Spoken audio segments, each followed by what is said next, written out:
Going on, everybody? RJ Ochoa here from SB Nation's bloggingtheboys.com. Hope all is well wherever you are. We hope you're happy, safe, healthy, and that you are ready for another Dallas Cowboys game. It's been kind of a long and short week at the same time. The Dallas Cowboys playing on Thursday Night Football this week. They, of course, played on Thursday last week on Thanksgiving Day. Happy belated Thanksgiving in case we haven't spoken to you between then and now. And the Cowboys, for the most part, every year since about 2014, have done what they are in the middle of doing. They play on Thanksgiving Day, and then they play 7 days later on Thursday Night Football the week after. Now, obviously, the Cowboys play another team that played on Thanksgiving Day.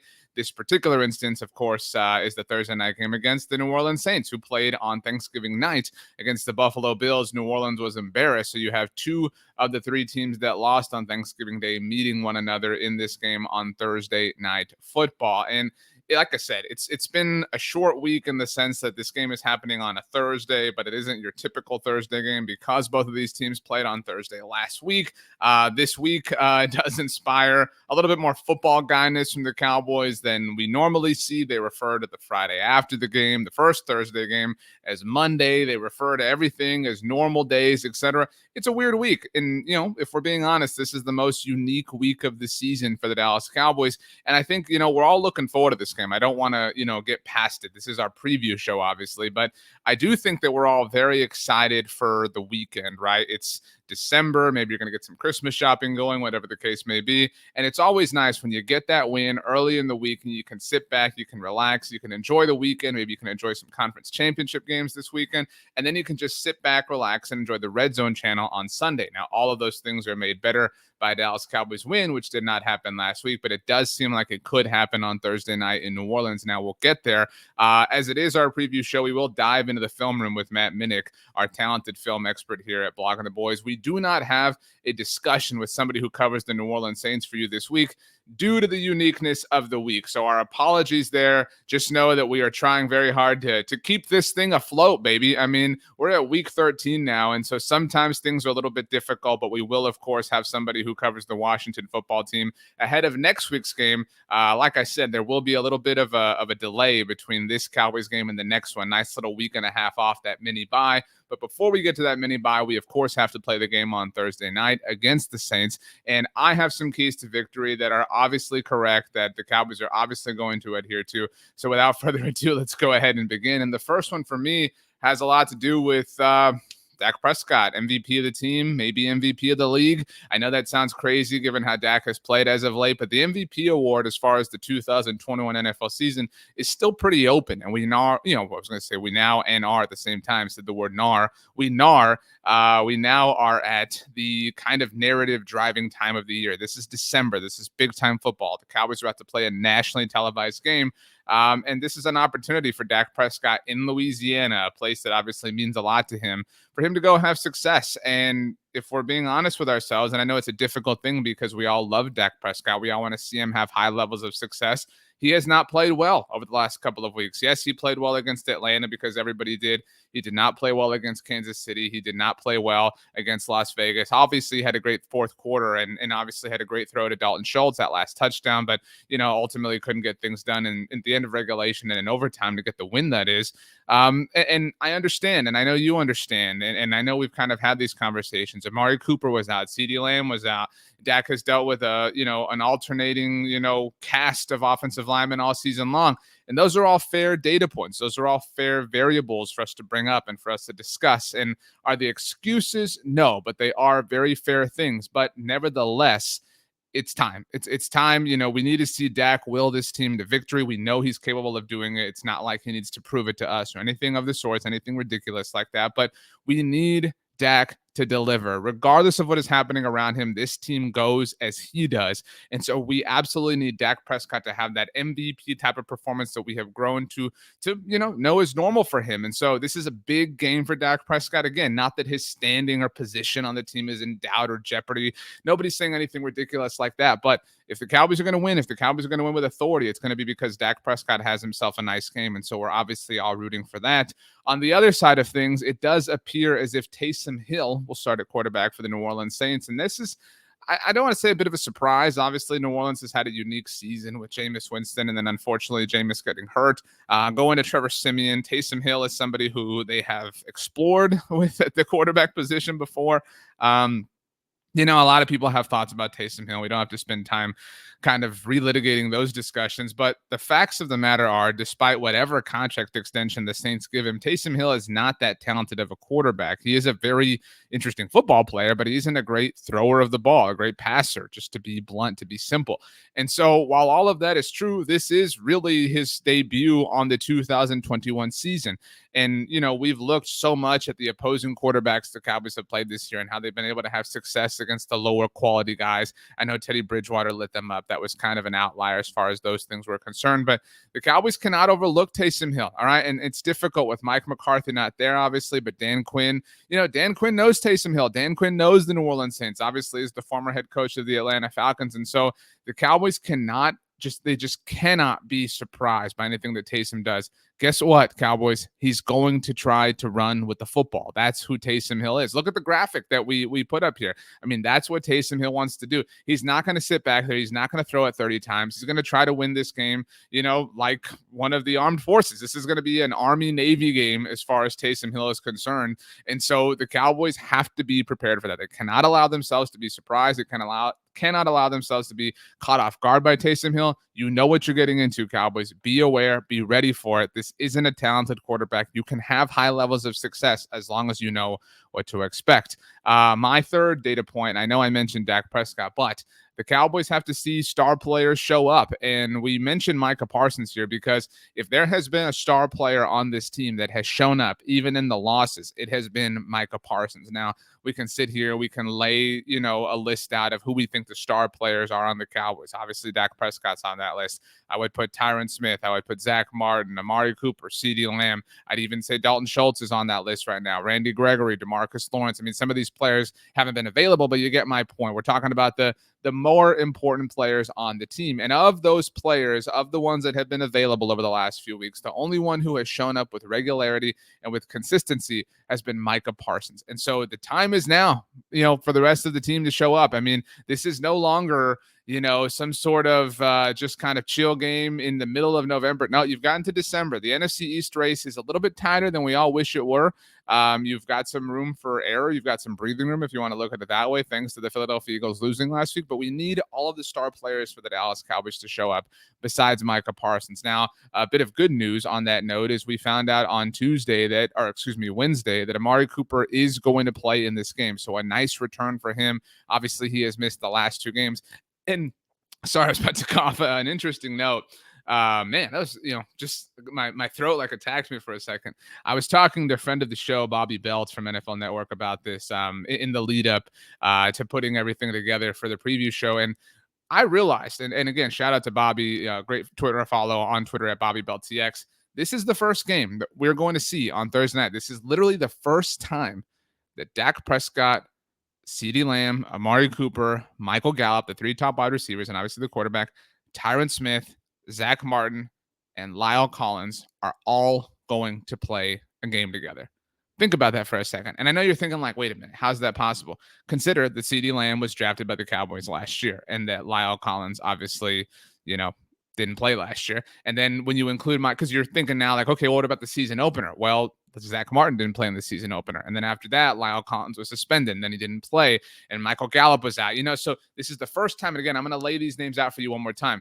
Dak Prescott, quarterback, three top wide receivers, Amari Cooper, Michael Gallup, CeeDee Lamb, your top two tackles, Tyron Smith and Lyle Collins, and your top guard in Zach Martin. This is literally the first game that they are ever going to play together. And if you think about it a little bit, I mean, we really haven't seen that much of Dak Prescott with just his top three wide receivers. We saw a handful of games last year before he was hurt.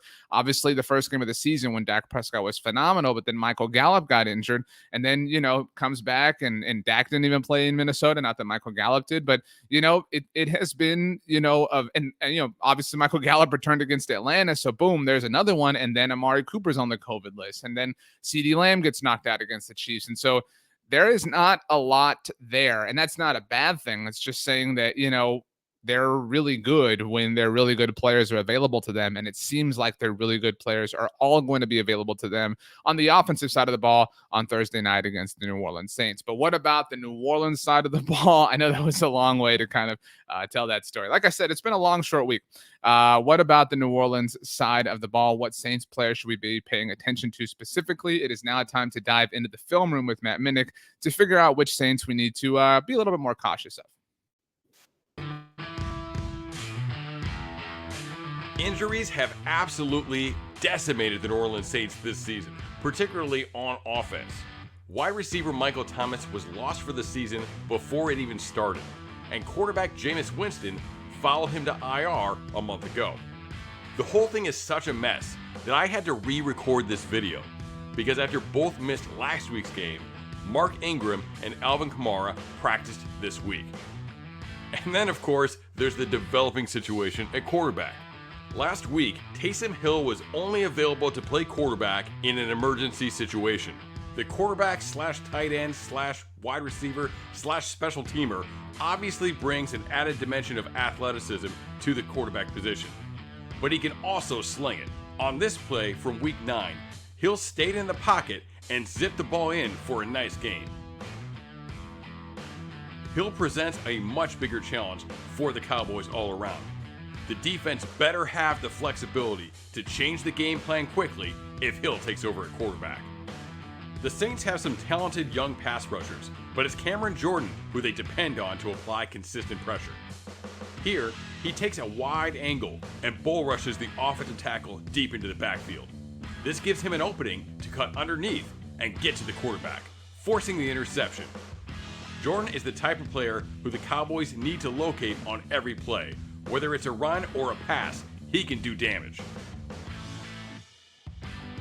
Marshawn Lattimore is one of the league's top corners and will challenge any Cowboys receiver who lines up against him. Here, on 3rd and short, Stephon Diggs tries to get Lattimore to turn inside on the release, but the cornerback is disciplined. As Diggs releases to the outside, Lattimore is right there to make a play on the ball. The Saints have too much talent to be overlooked, but far too many injuries to be a serious threat. This is the perfect opportunity for the Cowboys to get back to their winning ways. Big thanks to Matt Minnick for letting us know which Saints players to pay just a little bit more attention to when it comes to Thursday night. This is a weirdly stressful game for the Cowboys. And like I kind of talked about at the top, it's really going to impact our weekend. And I know that that's silly to say, but it's not silly. This means a lot to us, all right? We want to be 8-4. We don't want to deal with 7-5. We're done dealing with all the tweets and all the messages and all the whatevers about the Cowboys choking. This is huge for the Cowboys. Obviously, Mike McCarthy's not in this game. We hope the best is happening for him and his family, obviously, as he deals with having COVID-19. But I mean, if the Cowboys can get this win without their head coach, with all that's been happening to them over the last month, and they can get to 8-4 with a mini bye in front of them, a week and a half to get ready for a road trip against the Washington football team. I don't think Washington's that good. You don't think Washington's that good. But to get that break before that game, that important road divisional game, I mean, it just would be huge. It'd be a huge opportunity to just kind of catch your breath. And I think that's what this team really needs. They're getting healthy, and we've needed to see that for a long time. It's going to be awesome to see DeMarcus Lawrence back in this game, but not only getting healthy now, but just getting a chance to kind of get set and brace yourself for the stretch run that is going to come in December and obviously, hopefully, deep into January, into February. That's what we want to see from the Dallas Cowboys. This game is, you can watch this actually on 2 different places.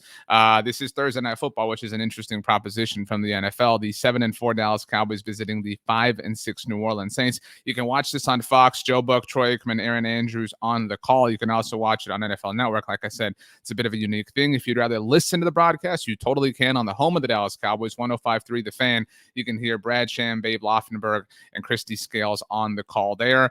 The time has come in terms of calls for us to make one and give a prediction. Now, I'll be honest with you. I predicted the Cowboys to beat the Denver Broncos. I was wrong.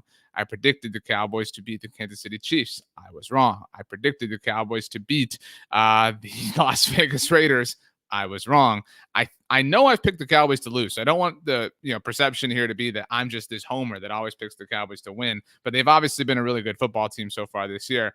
I am going to do it again. I am going to pick the Dallas Cowboys to win. They are they opened, as 7-point favorites. That is obviously adjusted throughout the week to the Amari Cooper news and whatnot. So depending on when you got this, the line was a little bit different. But I have the Cowboys winning 27-16. So I do have them covering even that initial 7-point spread. And I think that's a bit of a late cover. I think it's a little bit closer than we want. Maybe things are a little bit tense and contentious at halftime. Maybe we're upset. Cowboys, why are you doing this? Come back, come out strong in the third quarter. And I think they do that. I think maybe if it is a little bit tight, a little bit hairy and sticky in the first half, the Cowboys come out their first possession of the second half in the third quarter, obviously, and they just separate themselves and buy that room for error in the game specifically, and then kind of hopefully coast to get their win. This doesn't, we said this going into Thanksgiving, this doesn't have to be pretty. This doesn't have to be glamorous. We don't need 43-3. You've lost 2 in a row. You've lost 3 of your last 4 games. Just get a win, calm things down, steady the waters, get Mike McCarthy, get all the staffers, everybody back that's in COVID protocol,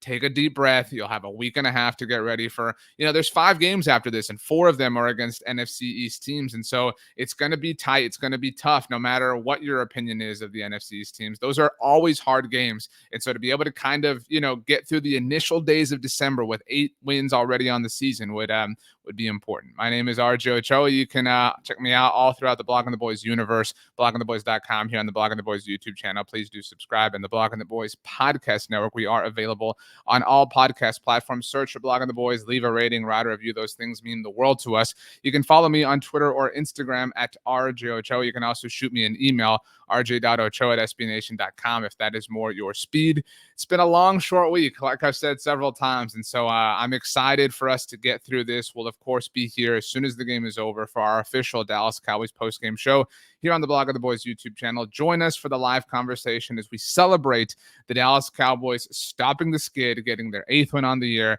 and getting ready for what is going to be a fun December, a fun January, and yes, I'll say it, even a fun February. Thanks for joining us, everybody. See you next time.